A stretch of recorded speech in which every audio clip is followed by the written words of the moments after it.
First of all, I just want to thank Dawn for her insight on Pakistani culture. I've always wondered why Glenn makes me walk 6 paces behind him. Now I know. Thank you.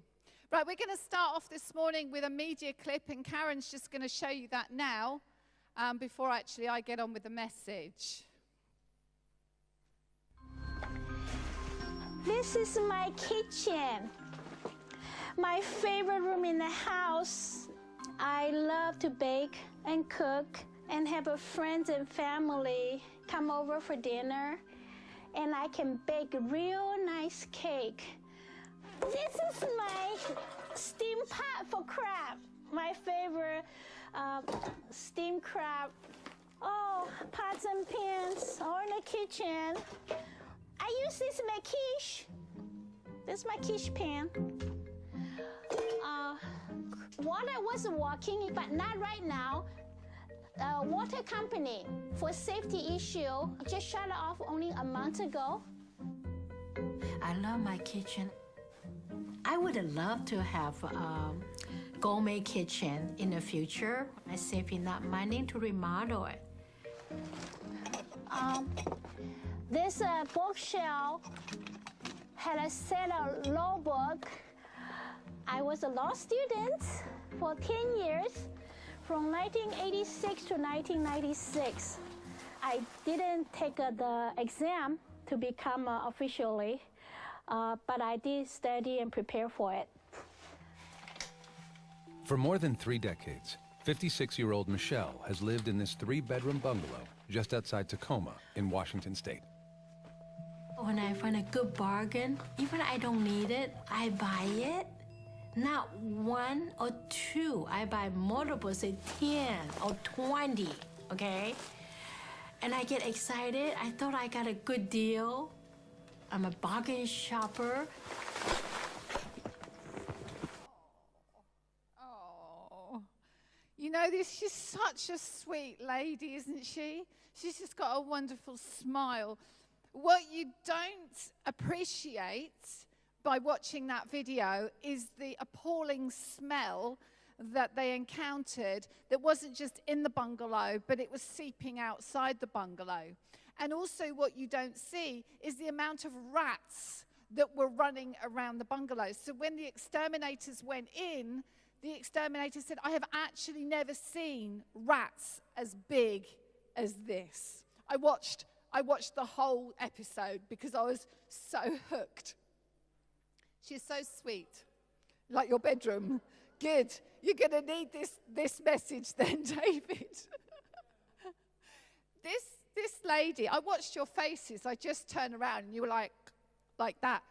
Because we could all see that's a problem, isn't it? That's an actual problem. But that lovely lady in that clip, it's not a problem to her. Because if it was a problem, she would have done something about it, wouldn't she? But later on in the clip, that smile goes, and she's so sad because her husband, well, both of them, two husbands have left her, and her children have left her simply because of the state of that house and that she hasn't sorted those things out. You know, you can talk until you're blue in the face with somebody who has life-impacting issues, but until they get the revelation themselves, change will not happen.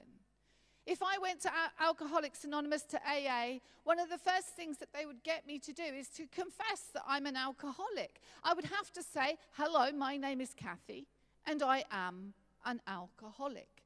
Because that means that I'm actually some way to admitting I've got a bit of a problem here. I was talking to somebody the other day about a situation, and I said, you know, that's not going to change until that person has a revelation. And a revelation is like an illumination of the mind. It's a bit like almost a shaft of light piercing the darkness of somebody's mind. And for the first time, they see what they didn't see before. And that is the first step to the process of change. Because when they see it, if a determination then follows, and then application follows that, all of that will equal transformation. And that lovely lady would have to get to a point in the program when she realized there was a problem here and I need to sort it. And in order to sort it, I need to have some different thinking patterns. There's a great scripture in Ephesians 1, verse 18. It says this: I pray that the eyes of your heart or your understanding may be opened so that you are enlightened. You see, we can all have areas in our life where it's almost like we're living in darkness. We can't see that there's a problem. And other people will come along. And if they're brave enough, they might actually challenge us and tell us there's a problem. But until we understand it's a problem, we're not going to do anything about it. It's a bit like the story of the prodigal son. Some of you know that story. He took all his father's money, his share in the inheritance. He went off. He sort of became a bit of a bad boy, lived a wild life. And then suddenly all the money ran out, all the friends ran out, and all the food ran out, didn't it? And he found himself at the lowest point in his life. He found himself sitting there in a pig pen with nothing to eat apart from what the pigs gave him. And there's this amazing sentence. It's so short, but it's so simple, and it's so powerful. It says this: and then he came to his senses. And then he came to his senses. He had that moment of revelation. I need to do something different here. I need to make a decision. Today I want to talk to you about clearing the clutter in our lives, giving ourselves space to breathe, room to bloom, all right? I know that one person here has already confessed that he needs that. And just because of the example of that lovely little lady up there, I want us to talk about what would happen. Let's explore what would happen if we had less in our lives. What would our world look like if we could start clearing the clutter? I know some of you here, I've been to your houses. Some of you live quite simply. Others of you have a bit more stuff. But if you were to bring somebody over from Africa or from a very poor country, they live in a shack, they live in a shanty town, and they came and they went into your house, they would think that you were rich, wouldn't they? Just by the amount of stuff that you have. Having stuff is not wrong in itself. That's not what I'm saying. Having stuff is not wrong. It's when the stuff has us. All right? That's the difference. Now, some of you may know that our dear pastor, executive pastor here, has on many occasions called his pastors, Glenn and I, hoarders. Okay? He's called us that. And we have absolutely denied that. In fact, there have been times when I have been extremely vocal in my in my battle with him that I am not a hoarder. And we were actually clearing out the pews just the other week, weren't we? And the big green cupboard. And he was putting stuff in a pile. If you've watched those hoarders, you will understand this. And I'm going behind him going, what are you throwing away? I think I need that. I need that. And he's going, Cathy, what do you need it for? Well, I don't know, but we might use it at Christmas, or we might use it at conference. And you know, the rational part of my mind is saying to me, stop it. Stop it right now. But I can't. And sometimes when I was busy, I could see him going over to the pile, and I was really scared because I didn't know what he was throwing away. So I had to stop what I was doing, and I would go over to the pile, and I'd move. What did he just put there? I know he put something, and I might need it. And there was this weird thing. If you watch Hoarders, there's this weird thing that you do.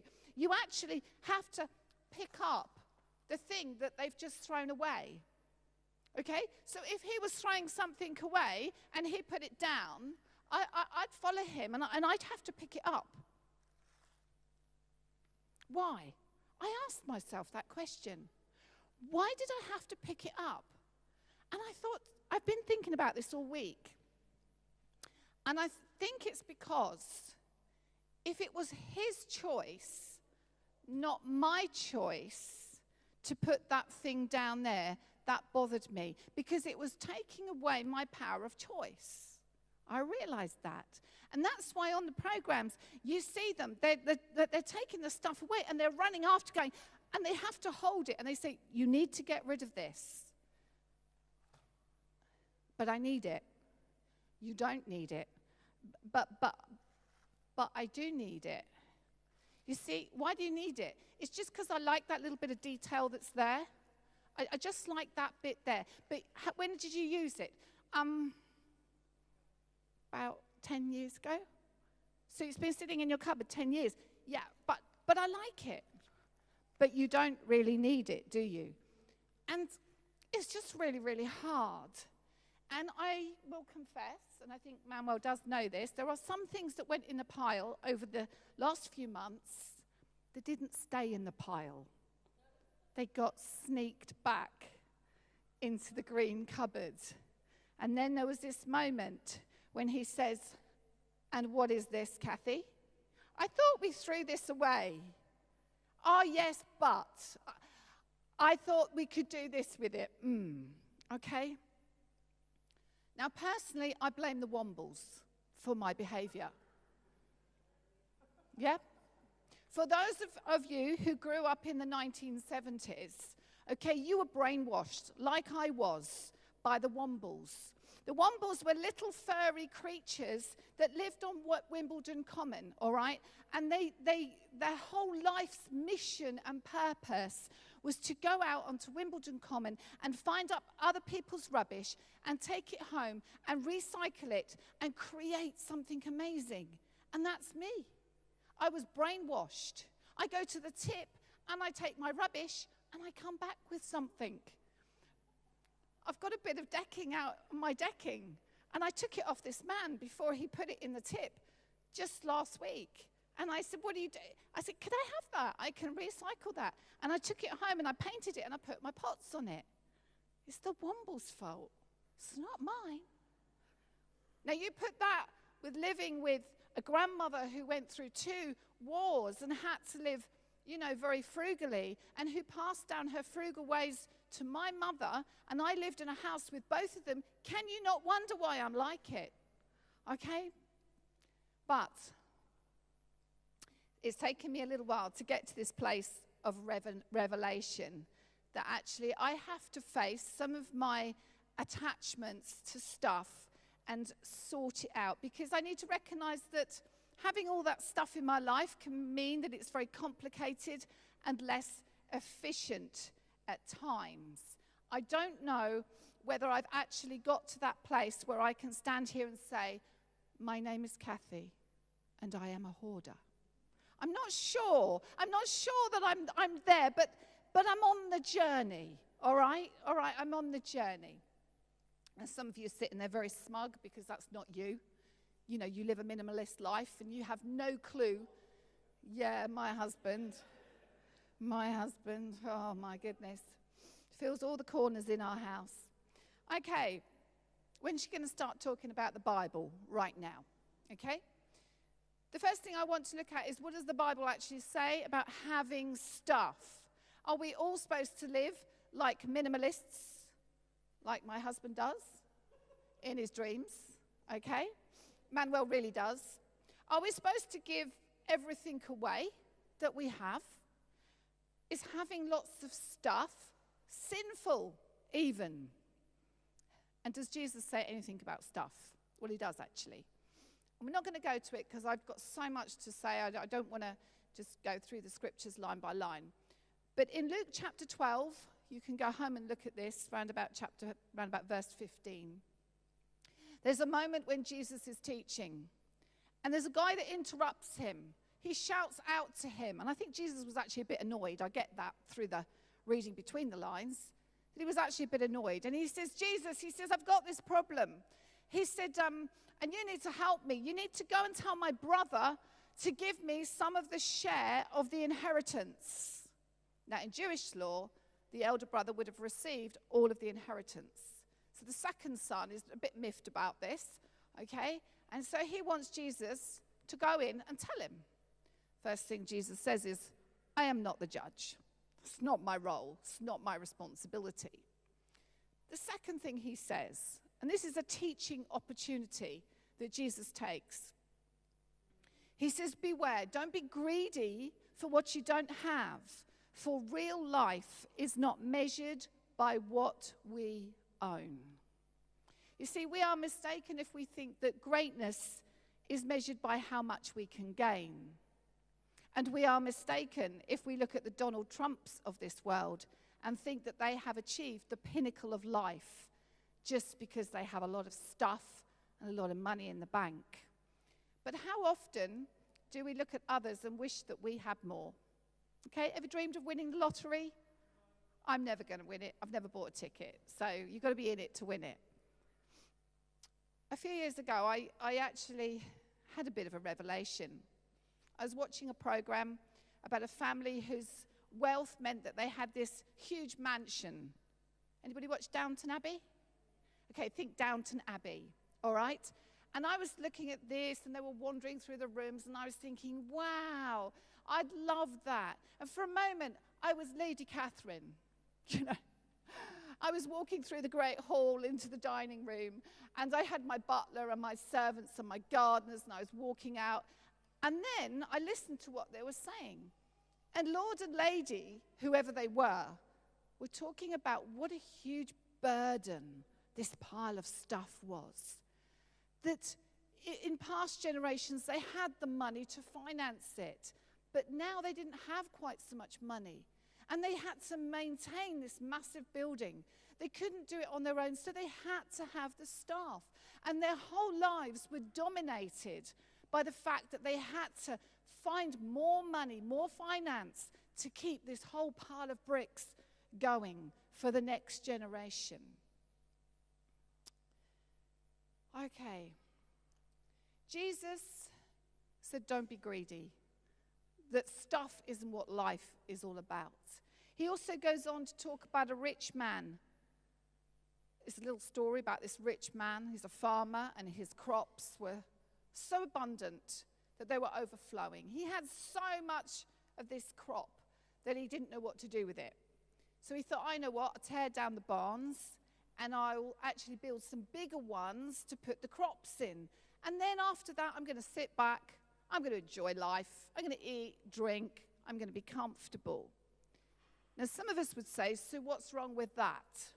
Okay? He's got his ISAs, he's got his pensions, he's got his house paid off. What's wrong with that, you might say? And that's what I thought when I read it. And then there's this bit where Jesus says this. Jesus calls him a fool because he said that night the man is going to die and he will never benefit from his earthly goods.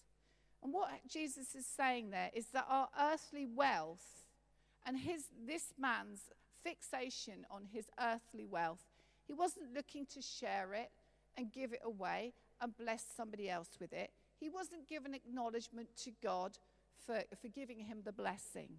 And so Jesus was saying, actually, he's missing the point. What is true riches when you don't have a relationship with God? You might have heard this statement before that Jesus made. In verse 34, he says, wherever your treasure is, there your heart and your thoughts will also be. You know, we are surrounded by media and adverts promising us a better life. If I could have the next eye cream, okay, the next iPad, the next iPhone, life will be fulfilled. Yeah, it might make our life easier. But if we put all of our thinking and our focus and our life's purpose into gaining more stuff, we won't be fulfilled because it is only stuff. It's our relationship with God that counts. You know, on a day-to-day basis, we live as Christians. If you're a Christian here, you live on a day-to-day basis. Your home has got probably similar things to anybody else's home. And yet there is something that's got to be different about us. And that is that we understand and we know that life is temporary. That life isn't just going to stop when we take our last breath out of our body. that's not the end of life, because we have an eternal future. And we understand that life is temporary. And if we understand that, then actually dealing with the stuff and our earthly treasures has got to be easier. I've got a quote here from William Barclay, famous Christian. He sums it up quite nicely. He says, Jesus never said that this world was unimportant, but he said and implied over and over again that its importance is not in itself, but in that to which it leads. This world is not the end of life. It is a stage on the way. And therefore, a man should never lose his heart to this world and to the things of this world. His eyes ought to be forever fixed on the goal beyond. Deep stuff, isn't it? Deep stuff, if you could get your head around that. I like my stuff. I do. I like my stuff. I have several handbags. I could cope with just one, but I like different colored ones to go with each outfit. I like my stuff. I like my shiny stuff, my blingy stuff, my jewelry, the things that people give me. I like my stuff. I like the stuff in my home that makes my life easier. My microwave and my washing machine and all that stuff. I found it hard when I was camping with the guys at Soul Survivor because I didn't have my stuff around me and life was hard camping. I was very happy to get home. But I've actually had to come to a realization, because I thought I was quite balanced, but I've had to face the fact that I have a problem getting rid of stuff. And I've had to explore the reasons for that, because I've realized, because I've had a revelation, that some of my thinking is rooted in beliefs that actually are now a stronghold in my life. You may not have heard that word before. In Christian circles, we often talk about a stronghold.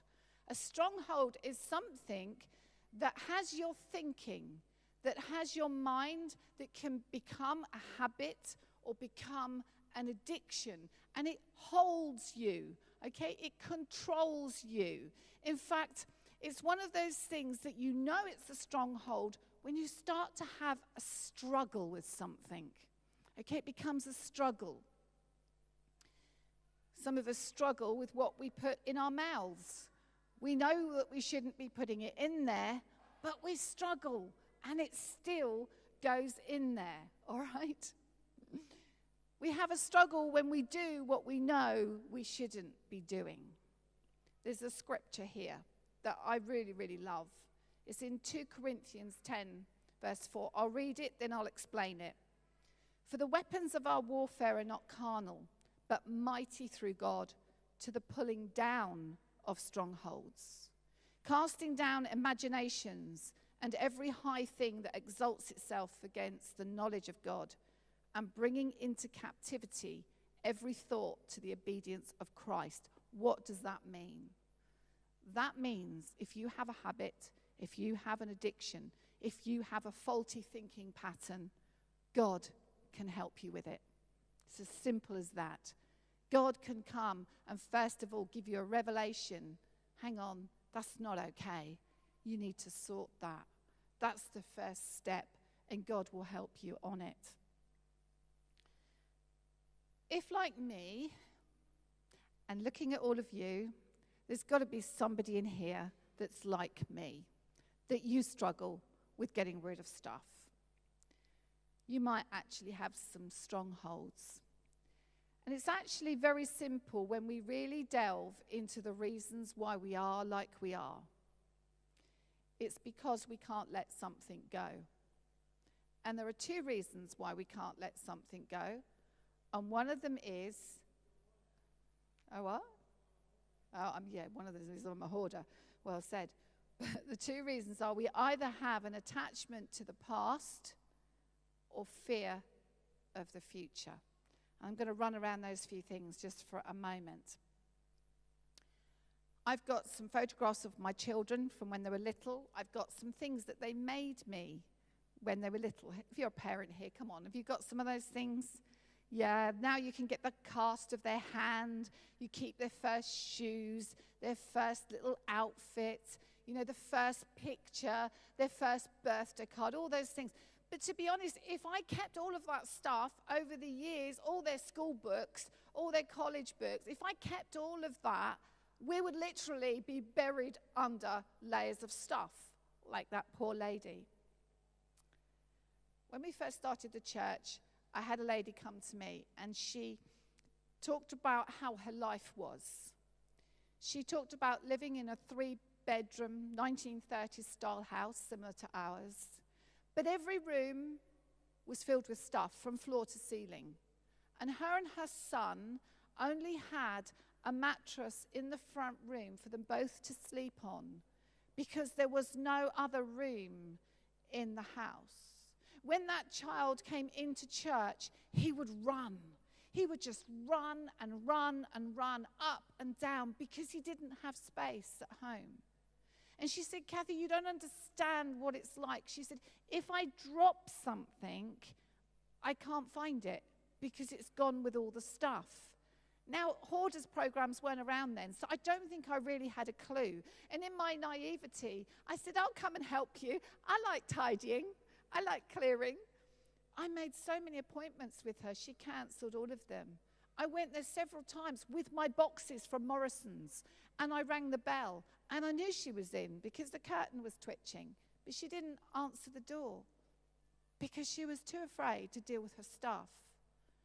And when I think about her life, I think maybe it's because part of her story was she grew up in India, and they had to leave very quickly with her family. And she was allowed one little bag with all her stuff in.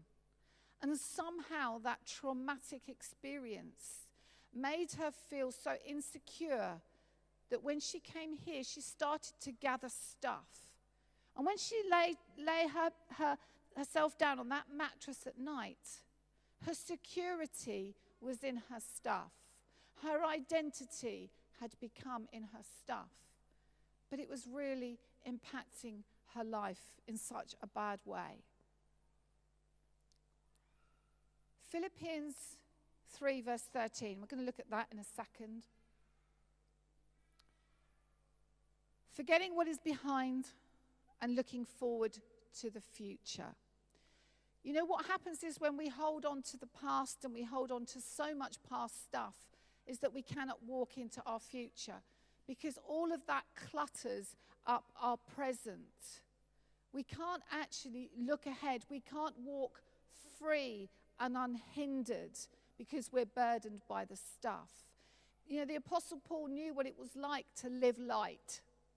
All right, he said this. I think he'd learned a lesson that sort of taught him gratitude. He says this, Philippians 4, verse 11 to 12. For I have learned how to get along happily, whether I have much or little. I have learned the secret of living in every situation.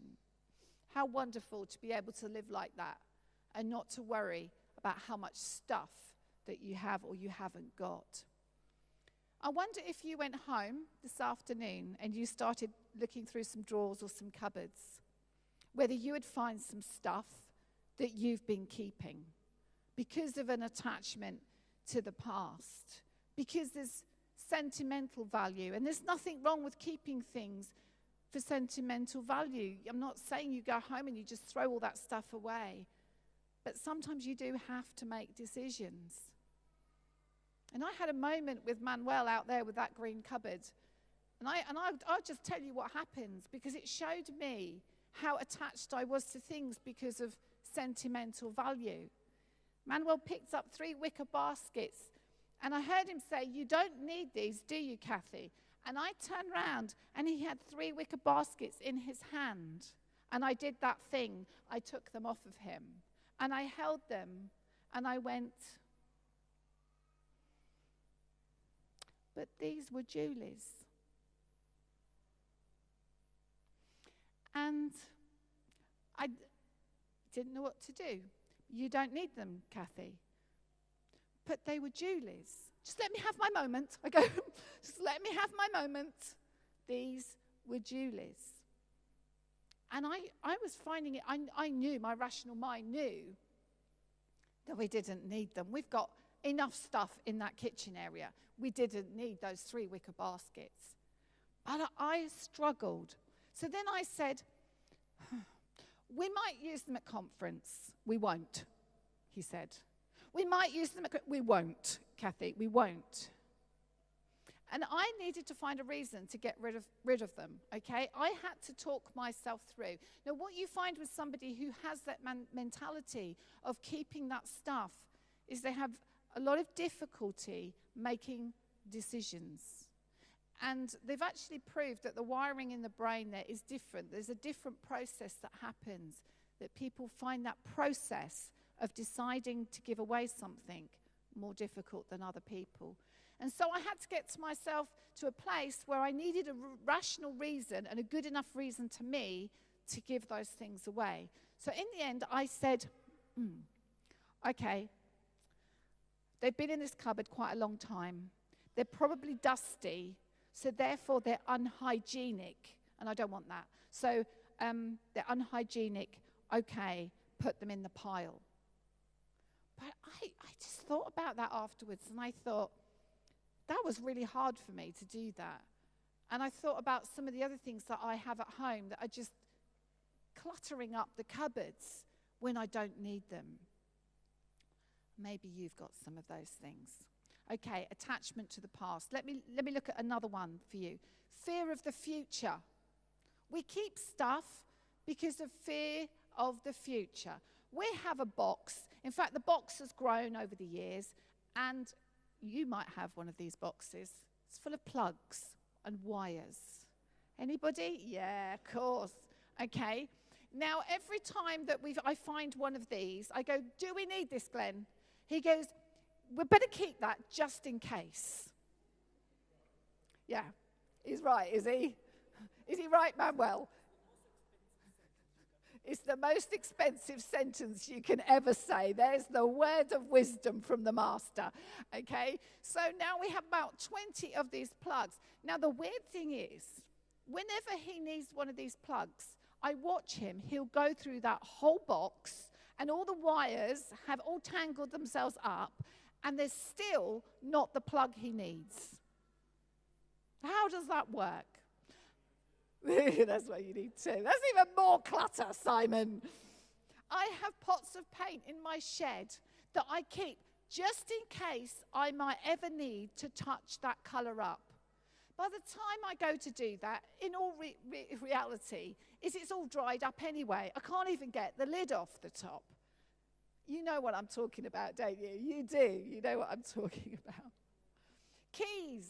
We have a box full of keys that I would really like to throw away. And the other day I said to Glenn, do you know what any of these keys? No, but we better keep them just in case.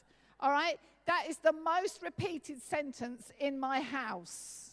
Okay? I'm getting a revelation. We've got a problem. I'm a hoarder. You're making me say it now, David.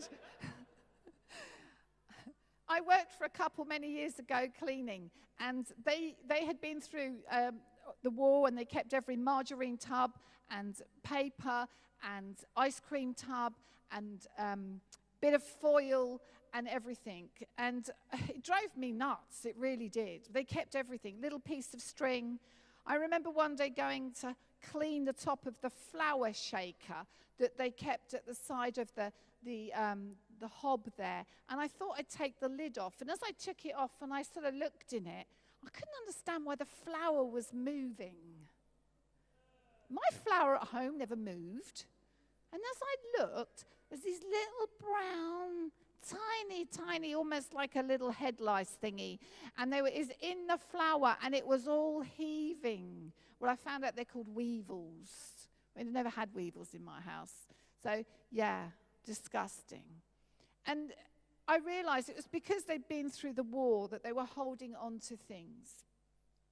There can be a fine line between good stewardship and taking care of the things that God gives us and being wise with our resources. We must do that with the blessings of the things that God gives us.